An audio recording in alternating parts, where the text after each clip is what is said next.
ত্রয়োদশ জাতীয় সংসদ নির্বাচনকে সামনে রেখে সংসদীয় আসনের সীমানা পুনর্নির্ধারণে জনসাধারণের আবেদনকে প্রাধান্য দেবে নির্বাচন কমিশন। এক্ষেত্রে আইন সংশোধনের পরেই কার্যক্রম শুরু করবে সংস্থাটি। 2008 সাল থেকে 130টি আসনের সীমানায় বিভিন্ন সময় পরিবর্তন আনা হয়েছে। এক্ষেত্রে প্রশাসনিক সুবিধা, ভৌগোলিক অখণ্ডতাকেও আমলে নেওয়া হয়নি। তাই ত্রয়োদশ সংসদ নির্বাচনের আগেই সীমানা পুনর্নির্ধারণ করতে চায় নির্বাচন কমিশন। আফরিন জাহানের রিপোর্ট।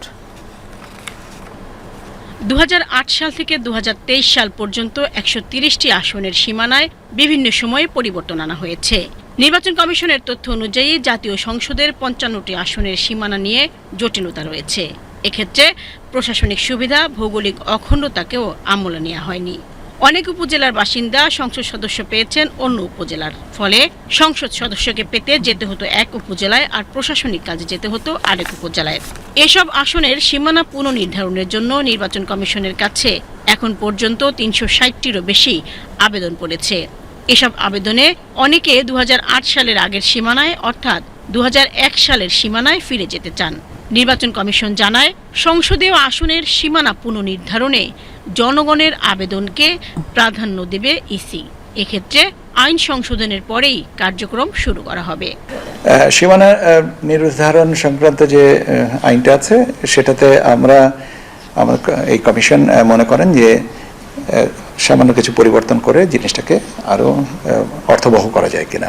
একটা খাল হয়তো একটা ইউনিয়নকে ভাগ করে দিয়েছে, এখন একটা ইউনিয়ন কিন্তু দুই কনস্টিটিউয়েন্সিতে চলে গেছে। এটা না করে একটা কনস্টিটিউয়েন্সিতে আনার বিষয়, এই জিনিসগুলো মূলত বিবেচনা করার জন্য আমরা সামান্য সংশোধনের প্রস্তাব আমাদের এখন মন্ত্রিপরিষদ বিভাগে বিবেচনাধীন আছে।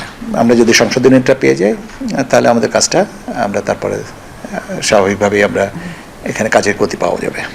নির্বাচন কমিশনের সিনিয়র সচিব আক্তার আহমেদ বলেন, জনসাধারণ যে দরখাস্তগুলো করছে সেগুলো একটি প্রসেসে নিষ্পত্তি করার পরিকল্পনা তাদের। সেই প্রসেসে নিষ্পত্তি করতে গেলে আইন, বাস্তবতা, ভৌগোলিক অখণ্ডতা, প্রশাসনিক ব্যবস্থাপনা সার্বিক বিষয়ে বিবেচনায় রেখে এটাতে হাত দিতে হবে। সীমানা নির্ধারণের ব্যাপারে আমাদের এই অসঙ্গতিগুলো আমাদের কমিশনের চোখে পড়েছে বলেই তো আমরা প্রস্তাবটা করেছে যে এইগুলোকে মিনিমাইজ করে যাতে রেশনালাইজ করা যায়। একটা ইউনিয়নকে দুটা কনস্টিটিউয়েন্সিতে ভাগ না হয়, এই জিনিসগুলোকে যে ভৌগোলিক অখণ্ডতা, এই জিনিসটা তো জরুরি এবং সেই জিনিসগুলোকে আমরা বিবেচনায় নিয়ে কাজটা করার জন্য আমাদের এই বর্তমান কমিশন মনে করেন এবং সেই কারণেই প্রস্তাবটা পাঠানো হয়েছে।